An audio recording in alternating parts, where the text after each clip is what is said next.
Buenas noches, estimados aprendices. Vamos a tratar el tema de las mallas a tierra. En esta presentación servirá para trabajar la guía A2, 280, 10, 11, 82, las actividades A1 y A2. Bien, iniciamos con el tema de las mallas a tierra. Como ustedes ven en estas dos figuras, en esta figura vemos que la carcasa de esta nevera no está aterrizada, no hay un sistema de tierra, como en esta otra figura vemos que la nevera tiene una línea que es de color verde, está indicando que está aterrizada. Los efectos que tenemos cuando una fase toca la carcasa es que si no tenemos la línea a tierra, pues todo la energía que tiene hará descarga a través del cuerpo de las personas, que en muchas ocasiones pueden ser mortales. En este, cuando tenemos la línea de tierra colocada a la carcasa del elemento, en el momento en que haya una fase que esté tocando la carcasa de la nevera, no tendría ningún problema cuando una persona tocara la carcasa, porque no habría ninguna descarga. Lo mismo vemos aquí en la figura de abajo, que esta es la bornera de un motor industrial, en lo cual todas las carcasas de los motores, de los tableros, de todos los equipos que estén dentro de una industria deben de tener esta línea de tierra. Esto con el objetivo de que si alguien tocara la carcasa de este motor, no tuviera un accidente por una descarga eléctrica. Entonces, debido a eso es que nosotros vemos aquí que tenemos una clavija con polo a tierra, sin polo a tierra hasta otra clavija. Entonces, en el RETIE nos prohíben usar este tipo de clavija, porque no estamos colocando las carcasas a tierra a través de este terminal. Lo mismo sucede con el tomacorriente, en el cual nosotros no debemos de utilizar este tipo de tomacorriente que no lleva polo a tierra, sino todo tomacorriente que tenga el polo a tierra.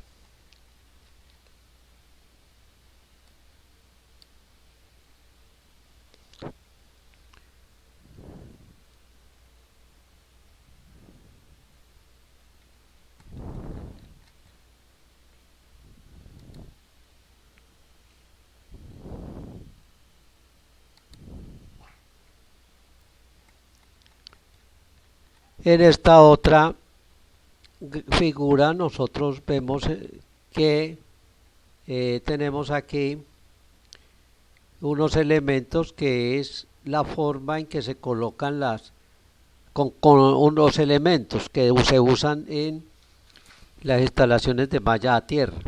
Tenemos una varilla con una varilla que debe ser cobre, no usar una varilla que está revestida de cobre, sino totalmente que sea de cobre, y esta la enterraríamos en la tierra. Es la forma que se utiliza, y lleva este tipo de conector, en el cual este conector pues nos ayuda a que por un lado nosotros tengamos aquí la entrada de la tierra, y con este tornillo nosotros la apretamos. Para hacer este tipo de instalación nosotros debemos siempre de dejar una boca de visita.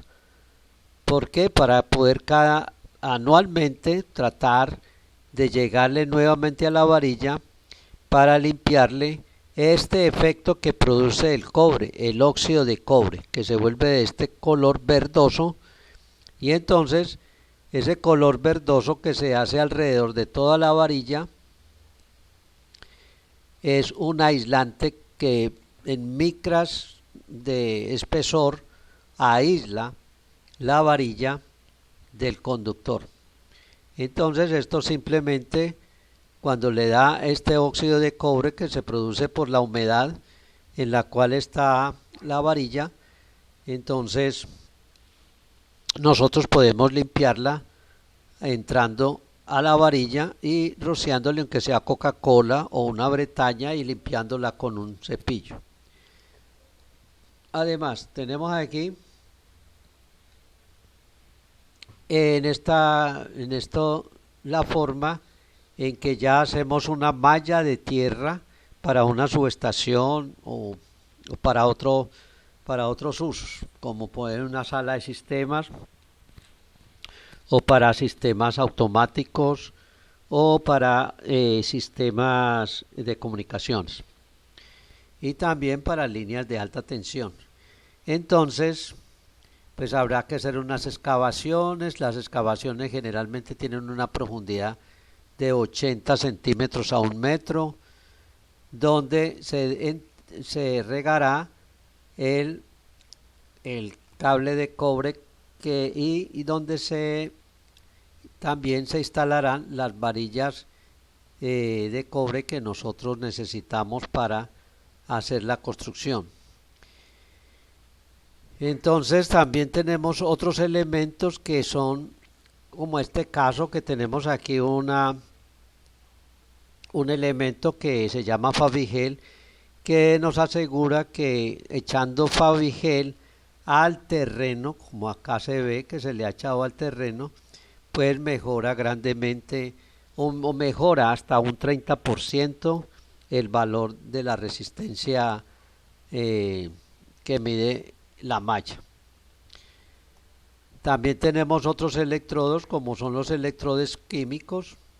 Estos electrodos químicos generalmente tienen una longitud de 6 metros. Es un tubo de cobre en el cual se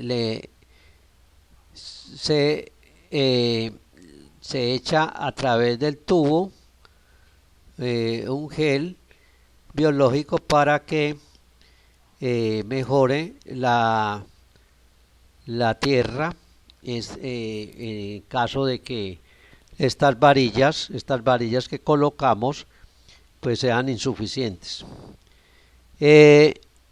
Acá, como vemos en este gráfico, nosotros vemos que tenemos una varilla aquí, y lo que queremos decir es que lo más cerca que se puede llevar una varilla de otro es a la doble longitud de la varilla.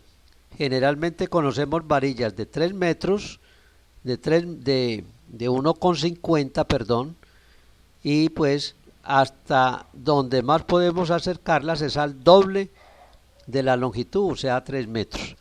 Si la varilla es de 2,50 metros, pues lo máximo que podemos llevar 2 varillas es hasta 5 metros. De ahí en adelante, cualquier varilla que se coloque entre o los 5 metros o los 3 metros según el caso, pues estará perdiendo esa varilla. También tenemos una varilla o un elemento que se llama hidrosolta, que nos sirve para proteger las soldaduras que vamos a ver más adelante de los impactos que producen los rayos en las varillas. Y entonces pues este hidrosolta es un fleje de cobre que se coloca alrededor de la varilla y que se le echa otro elemento, otro material que hace formar entre la varilla que tenemos instalada y el fleje como una especie de condensador, y entonces eso amortigua la descarga que producen los rayos sobre las varillas, porque en ocasiones las soldaduras se revientan y pues se queda perdiéndose la varilla por esa circunstancia. Aquí seguimos con otro elemento que se usa en las varillas, es las bobinas de choque. Resulta que cuando nosotros instalamos una malla, como en este caso, una malla para una subestación, o colocamos una malla, como por ejemplo tener aquí una malla, como en este caso que es la malla para un pararrayos, que también de paso les digo que la forma de colocar las varillas alrededor de las líneas de un pararrayos pues son en forma de pata de gallina, y el conductor es el único conductor que se usa aislado, los que van para los pararrayos. Y aquí pues tenemos la malla, esta malla que es la malla que se ha construido para una subestación. Entonces todas las mallas que estén dentro de, como veremos más adelante, todas las mallas que tendremos dentro de una misma industria o un mismo sector deben de ser todas unidas con el cable de, como en este caso el cable que va de la varilla que está formando el pararrayo a la varilla que esté más cerca a la rejilla, pero debemos tener en cuenta que debemos de colocar unas bobinas de choque que vienen en este tipo que están viendo acá. Estas bobinas de choque lo que sirven es que en el momento en que haya una descarga eléctrica aquí en este pararrayo, la malla ve esto abierto por tener esta bobina de choque. Si no tenemos estas bobinas de choque, el rayo va a ir buscando y lo más seguro es que se va a descargar a través del elemento de menos resistencia que haya en la malla. Entonces es muy importante colocar estas bobinas de choque para poder unir todas las mallas que componen un sistema equipotencial en una industria. Aquí vemos que tenemos una bobina de choque colocándola uniendo un sistema de tierras de una malla, puede ser, con otra que esté en otro sitio. Vamos a ver una cuestión aquí que era cuando hablábamos ahora de que esta construcción en la cual nosotros colocamos una varilla que estaba que necesita de una boca de visita, pues cuando no usamos la boca de visita ni nada, pues las varillas tienen que ser soldadas, como van a ver en este caso. En este caso nosotros aquí vemos que pues la varilla, pues este puede ser una varilla y esta puede ser dos conductores. Entonces fíjese que aquí lo que se ha hecho es una soldadura que queda totalmente esto en un solo elemento, y que no hay el problema de que se forme el monóxido, el óxido de cobre que nos aísla el sistema. Entonces cuando lo hacemos soldadas, que se llama soldadura Caldwell, pues se pueden dejar tapadas sin las bocas de visita. Entonces, ¿cómo se hace? Pues se debe de usar un molde especial, un molde de grafito, donde el molde es partido, tiene una tapa superior, tiene otra tapita que la colocamos aquí abajo, le echamos la pólvora y nosotros podemos hacer ya la soldadura. Los invito a que vean este enlace que hay de YouTube, que es de otra firma, o es de una firma que vende toda esta cuestión de los moldes, donde didácticamente muestra cómo se hace el trabajo de la soldadura Cadwell. Siguiendo aquí, las mallas que nosotros hacemos, cualquier tipo de malla, pues tenemos que hacerle una medida, y esa medida pues se hace con un telurómetro de 3 terminales, para poder saber cuánto mide una malla o una varilla y en el sitio que la hemos colocado. Pero se debe usar un método de la IEEE que se llama del 62%. Aquí dice claramente que usaremos entonces un telurómetro y 3 terminales. ¿Qué sucede? Si aquí tenemos la malla, nosotros debemos de tener los 3 terminales de que estamos hablando. Este azul es el que llega directamente a la malla.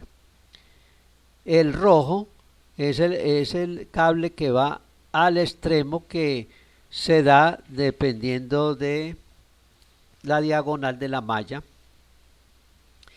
Y este de color azul se debe de colocar de la distancia que tenemos desde la malla hasta el cable rojo, se debe de colocar al 62% de esta distancia. Si nosotros no si nosotros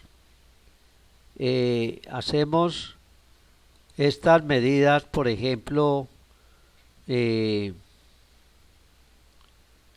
acá hacemos estas medidas donde hacemos una curva moviendo este electrodo que está acá, que es el que estamos hablando, el azul. Si lo colocamos muy cerca de la malla, cuando estamos haciendo esta gráfica, que esta gráfica es de ohmios contra la distancia, o sea, contra esta distancia, cuántos ohmios nos da. Entonces, si la tenemos aquí muy cerca, entonces lo que nos viene a dar es un valor como este valor, en la cual nos daría un valor de ohmios muy excelente. Si la vamos corriendo este electrodo, que es el azul, si lo vamos corriendo hacia buscar el 62%, nosotros llegamos aquí a un punto tal en la cual comienza a ir dando un valor de resistencia que se va desde el punto del 62% hasta por ahí un 80 o un 90%. Uno va viendo que se repite el mismo valor. El valor se va quedando constante. A medida que uno va corriendo esto hacia acá, entonces se dice que este punto que nosotros hemos encontrado aquí es el 62%. Ese punto sería ahí el 62, aquí el 62.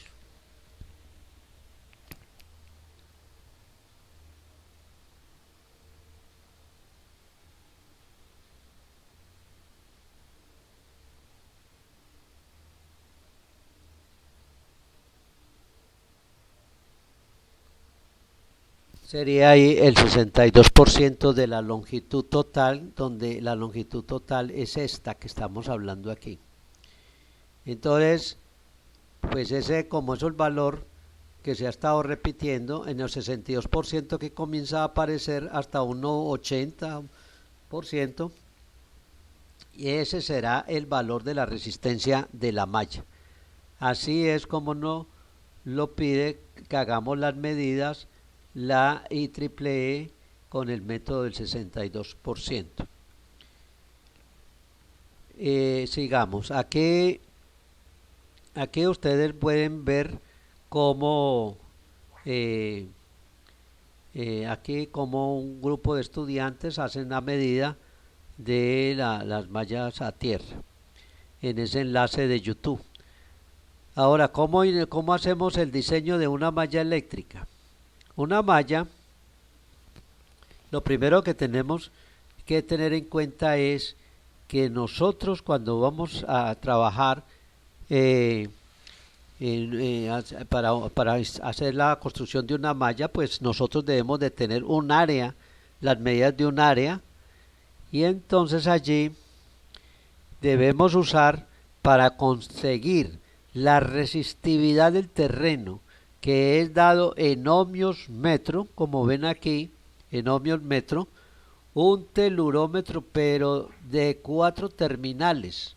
Aquí ves un telurómetro de 4 terminales que se colocan unas picas a una distancia de aquí, y nosotros lo podemos hacer en el eje X, las medidas, usando esta fórmula. Si la pica la hundimos únicamente por ahí unos 10 o 15 centímetros. Cuando se coloca de mayor medida, entonces habrá un valor B, que ese valor B debe de incluirse en esta fórmula, que es similar a este. Lo que pasa es que con esta, cuando uno baja siquiera 10 centímetros, pues se dice que B es 0, y si usted hace las operaciones, pues le queda únicamente esta fórmula.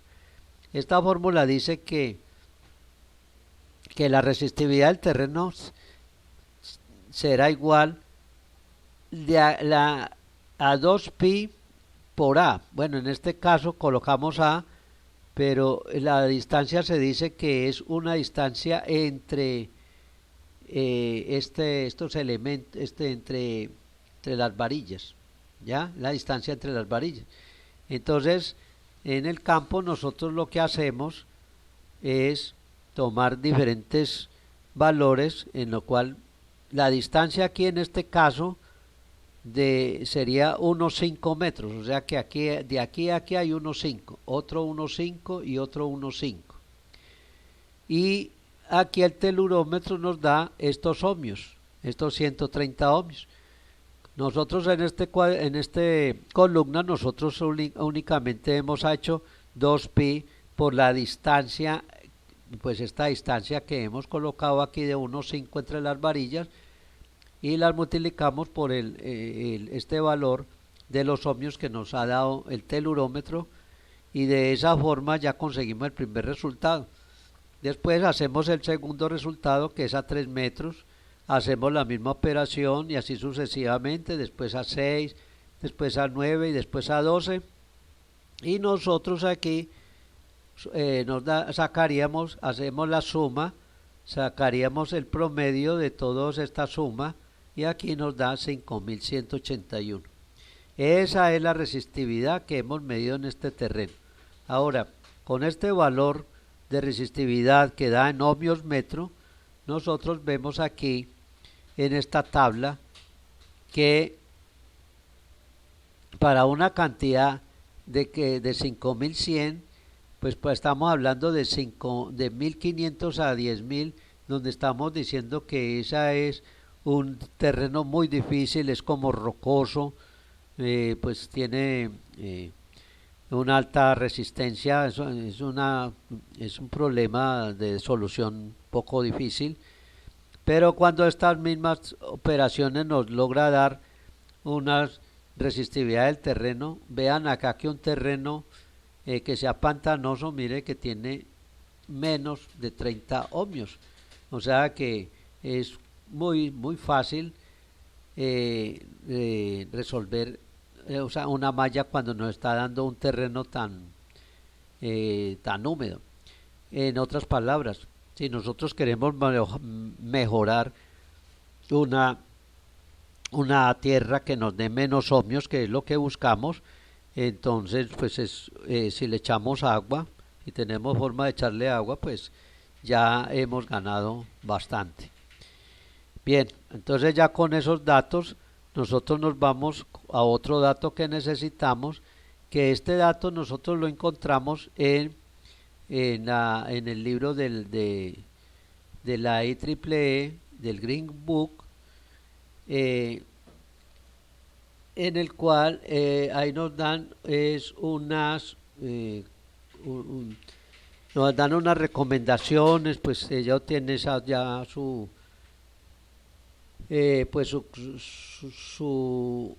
experimentación en los laboratorios que tiene la IEEE, y entonces nos hacen estas recomendaciones. Dice, para una subestación, la malla, medida con lo que acabamos de ver del 62%, para una subestación debemos de estar menos de 25 ohmios. Si tenemos un área de sistemas, pues debemos de tener menos de 5 ohmios, y si es de comunicaciones, menos de 3 ohmios. Hay comunicaciones muy especiales como Concel, Movistar y Tigo, esas así, pues ellas requieren hasta menos de 1 ohmio. Entonces este es el segundo dato que necesitamos. Hay otros datos que se requieren, y para poder nosotros decir, necesitamos que nos abran unas zanjas así, y entonces esta parte pues la hacemos en ingeniería. Y entonces en ingeniería lo primero que nosotros debemos hacer en ingeniería es que vamos a calcular el calibre del conductor. Con esta fórmula que tenemos aquí podemos calcular ese calibre. Ese calibre se calcula teniendo a disposición la temperatura máxima, en la cual no tenemos problemas con la soldadura que acabamos de hablar, que de ese que es 450. Aquí ya colocamos la temperatura ambiente, y estos dos elementos que son la de cortocircuito y el tiempo de despeje, pues el tiempo de despeje es el tiempo con el cual se abre un interruptor termomagnético, que generalmente está pues nosotros siempre trabajamos más o menos con unos 50 milisegundos.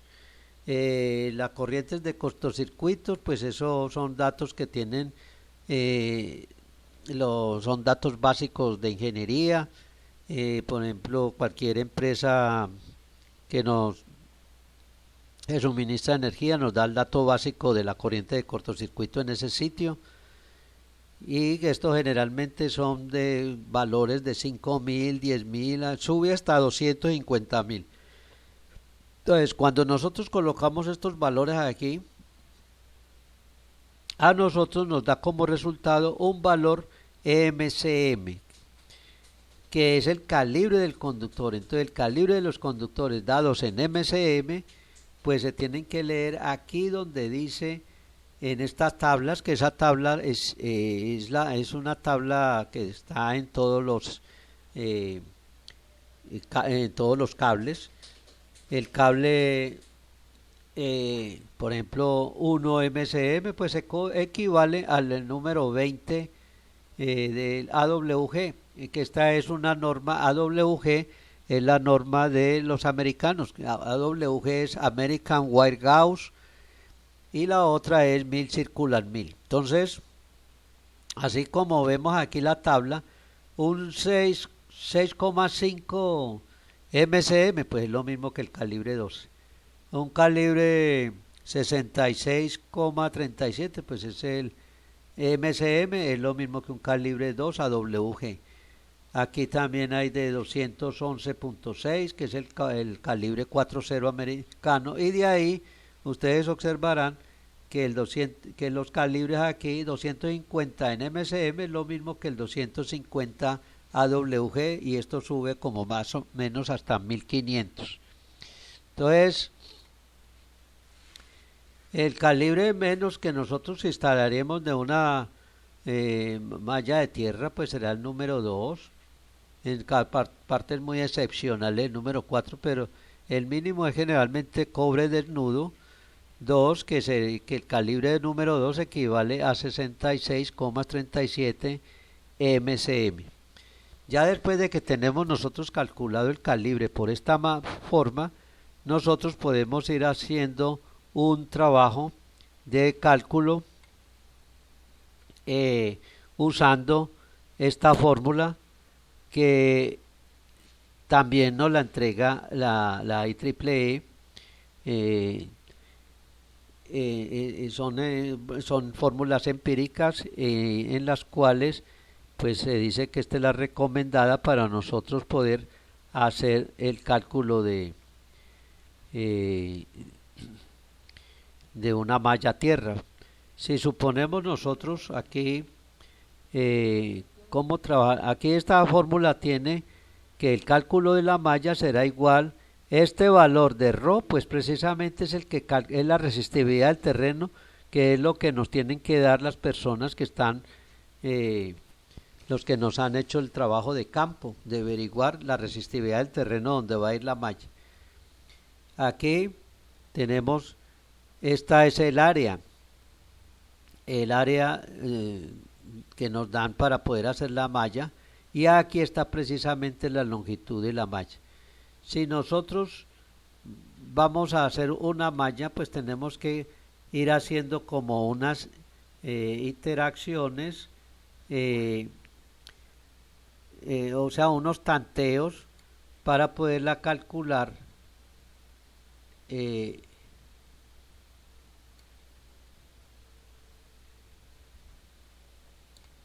para poder calcular eh, para ir calculando la malla que vamos obteniendo. Por ejemplo, si nosotros nos dicen que nos dan una malla, o pues empezamos con que nos dan una longitud de un terreno. Entonces, pues nosotros tanteamos aquí con este terreno, decimos que este terreno puede ser de un ancho, puede ser que tenga, por decir una distancia pequeña, pues aquí 40 metros, ¿ya? Pongamos aquí 20 metros.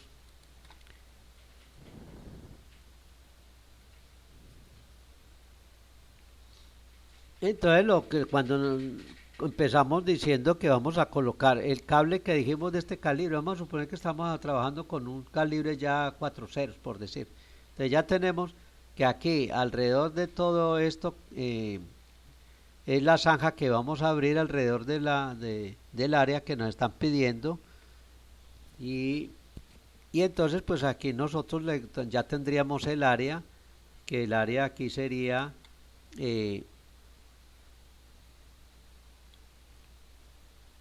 el área sería eh, igual a 40 por 20, lo cual aquí pues esto nos daría los 800,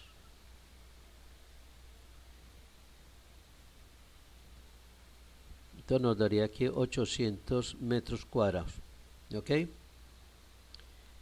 Entonces con esta área ya es este valor de área que tenemos aquí.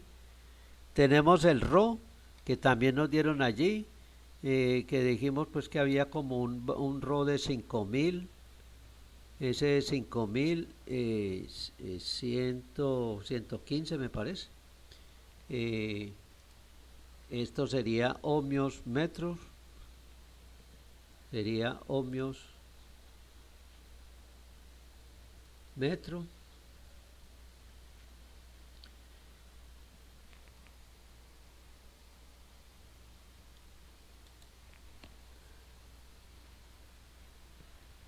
Aquí sería ohmios por metro.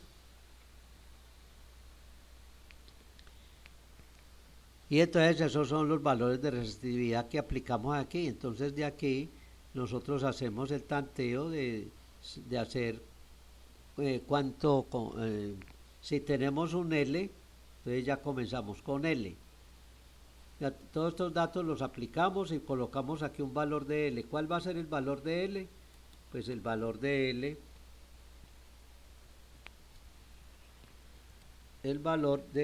pues va a ser igual, estamos diciendo que vamos a colocar todo alrededor, de que vamos a regar este cable que estamos diciendo que es ya un 4 0, entonces sería 40, 80, 100, 120. Entonces aquí tenemos 120 metros y ya teniendo esos 120 metros, pues aplicamos todo esto y ya encontramos que es la resistencia. Por decir,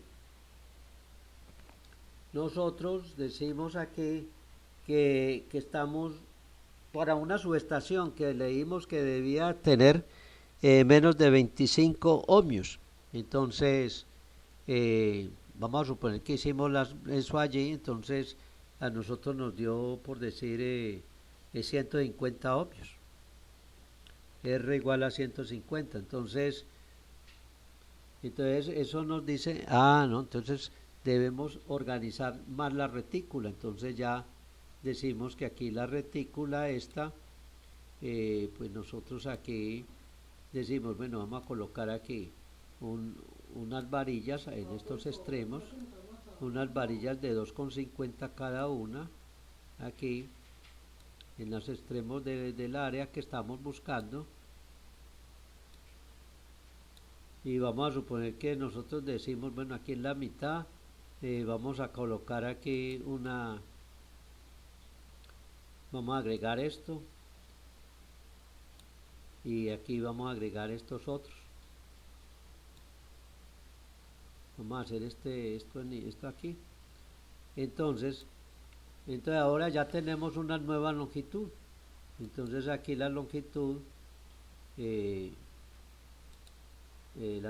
que vamos a tener nuevamente aquí sería igual. Entonces fíjense que nosotros aquí tendríamos 40 más 40 más 40, ya tenemos 120. Y por aquí 20, 40 y 60. Entonces teníamos aquí que 120 más 60 más 20, 40, 60, ¿ok?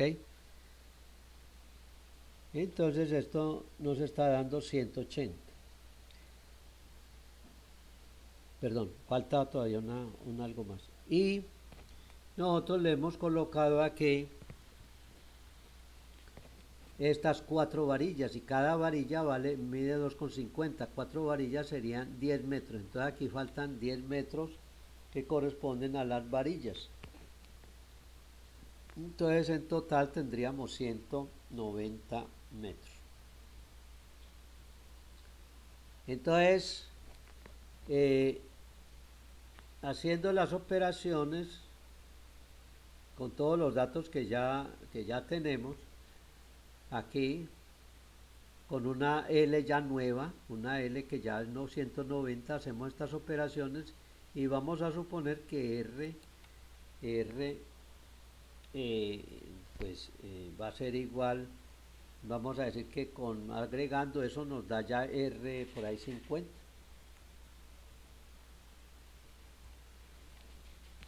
Entonces nosotros decimos, pues si ya vamos acercándonos, entonces vamos a hacer otro nuevo cálculo de esto, es que colocamos aquí,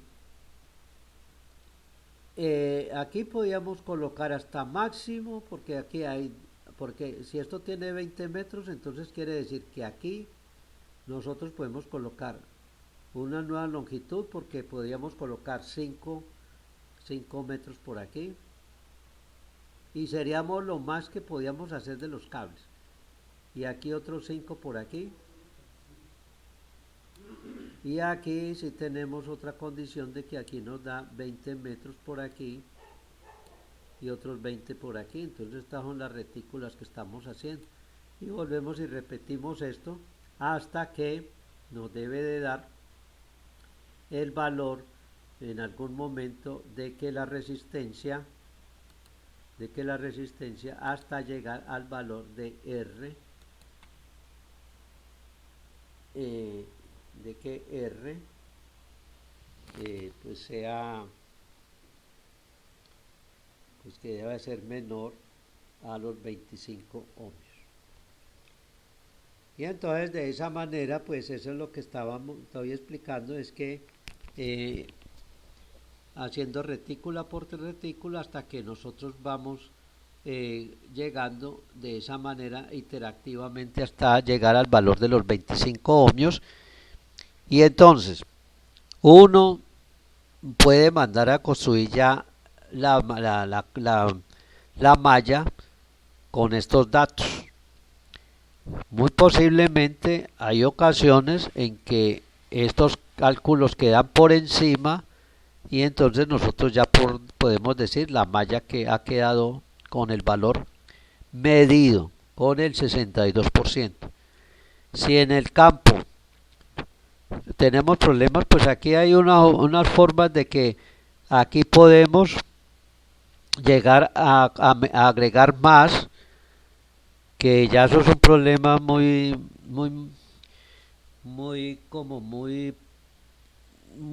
pocas veces le resulta eso, que en el campo tenga uno que agregar, porque hay que abrir más zanjas, más cables, pero lo cierto es que la distancia en cual nosotros podemos hacer la retícula, en este caso que estamos colocando eh, varillas de 2,50, lo máximo es poder tenerlas de 5x5, pues porque como dijimos anteriormente, varillas de 2,50 con otras varillas de 2,50, pues lo máximo que podemos tener es hasta 5 metros. Bien, esta es la forma en que nosotros podemos dar un valor de una malla en forma interactiva aplicando estas dos fórmulas. Decimos ya que tenemos un calibre 4 ceros, como dijimos que íbamos a tomar ese porque lo encontramos en este cálculo, y que la longitud, pues con la longitud que consigamos aquí, pues puede ser 300, 500 metros, no sé. Entonces ya con eso podemos decir que nuestra malla nos va a medir menos de 25, que es lo que la IEEE nos dice. Ahora, ustedes ven este gran letrero aquí que se llama ETAP. ETAP es un software de ingeniería eléctrica en la cual ese software también nos da a nosotros con más precisión este cálculo que estamos haciendo aquí para poder nosotros poder hacer el cálculo de la malla de tierra. Bien, entonces ahora continuamos aquí. Hay unas nomenclaturas en las cuales nosotros debemos de tomar unas decisiones en cuanto a las instalaciones eléctricas, dependiendo de ciertas situaciones. Hay una cuestión de que ahora pues nosotros sabemos que tenemos que hacer unas instalaciones con tierras en la cual para proteger las personas y para proteger los equipos debemos hacerlas de tal manera que queden seguras. En ocasiones nosotros podíamos tener que, por ejemplo, hay edificios que son antiguos y que para tirar una línea de tierra por ahí hasta el último piso y llegar a a todos los elementos, entonces pues allí por ejemplo cuando una línea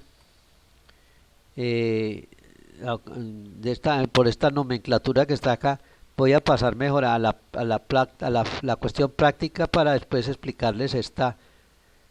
Decimos, por ejemplo, que nosotros podemos hacer una instalación, por ejemplo, de tipo TNS. Esto significa tierra, neutro, separado. La tierra y neutro separado. Entonces, ¿qué es eso? Si nosotros tenemos aquí unos interruptores termomagnéticos que protegen la fase, que eso es lo que nosotros tenemos siempre, los interruptores termomagnéticos, y resulta de que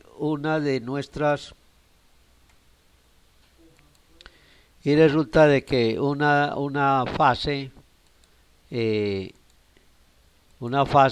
por ejemplo en este caso, tocara la carcasa aquí,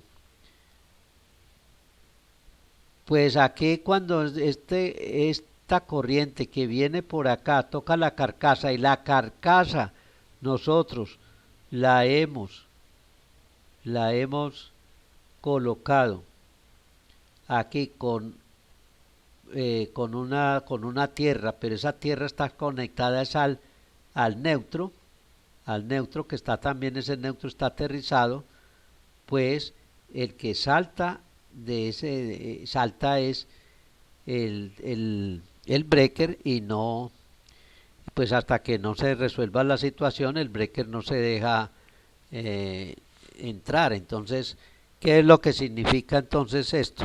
Mire que aquí tenemos una red que tiene un neutro,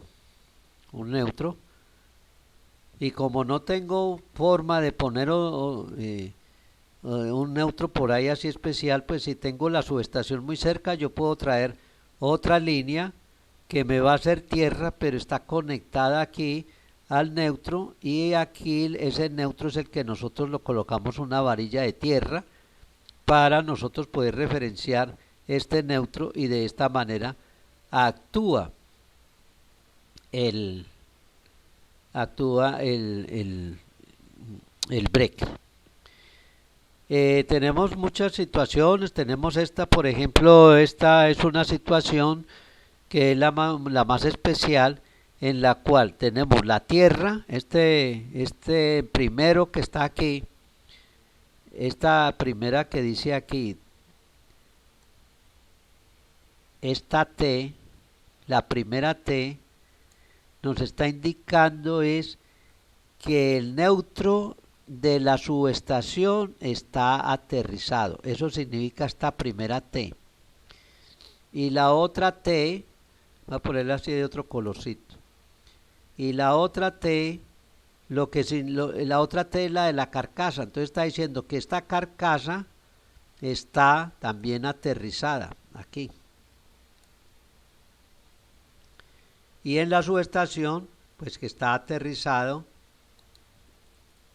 la subestación, pero nosotros veríamos aquí que hay un espacio grande donde no hay una resistencia, en la cual esta corriente que viene por aquí y que se conectó aquí a la carcasa, esta corriente que viene por esta fase se nos pone aquí a la carcasa, tal vez esta tierra que nos hace el retorno, que debía dar un retorno por aquí a esta otra para que se disparara el breaker, no es cortocircuito ahí, sino una corriente de fuga. Entonces, pues no se actúa el breaker.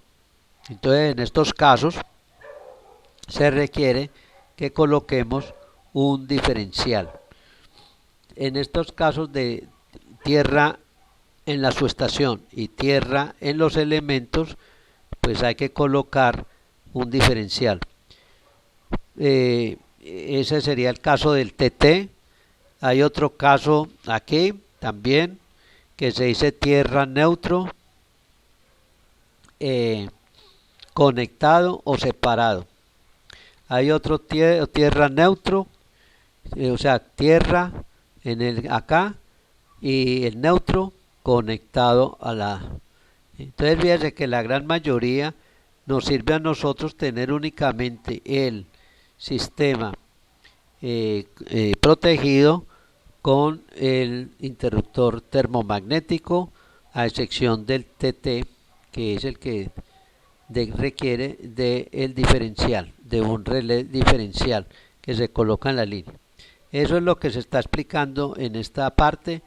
Aquí ustedes verán en este enlace de YouTube unas explicaciones adicionales. Aquí pues para tener más preciso lo que estaba hablando, pues entonces aquí se dice que tierra y neutro, la tierra, masa y neutro a tierra por separado, mayor seguridad, protección, en instalaciones rurales, tierra y neutro separadas, masa neutro conectadas a neutro, y el PE es el PE del el PE es el polo a tierra de los transformadores, y el neutro. Entonces, separados, alta sensibilidad para instalaciones industriales y tensiones peligrosas que causan falla, y así sucesivamente. Y acá pues están los diferentes sistemas de distribución, en los cuales pues ustedes saben que aquí tenemos unos sistemas monofásicos de tierra de fase y neutro. Pues entonces hacemos las mismas configuraciones que estamos hablando en la anterior diapositiva. O si tenemos en sistemas trifásicos, pues debemos de colocar en sistemas delta, triángulo, debemos hacer una tierra virtual en la cual podemos llevarlas a todos los equipos para que haya la protección en las carcasas de los equipos. En esta también es muy fácil, que es 4 hilos, que está conectado en estrella, y pues los neutros pues se aterrizan, y como llegan a todos los sitios pues de la instalación, pues simplemente el breaker de la fase pues nos está haciendo la protección. Bueno, eso es todo lo que les puedo explicar de esta tema de malla a tierra. Con el propósito de que tengan un conocimiento muy general sobre lo que es malla a tierra. El propósito de esto es que ustedes tengan en su mente de que hay que poner mucho cuidado con las mallas a tierra, debido a que ella es la protección de las personas. Bueno, les agradezco mucho que me hayan atendido aquí la presentación. Feliz noche.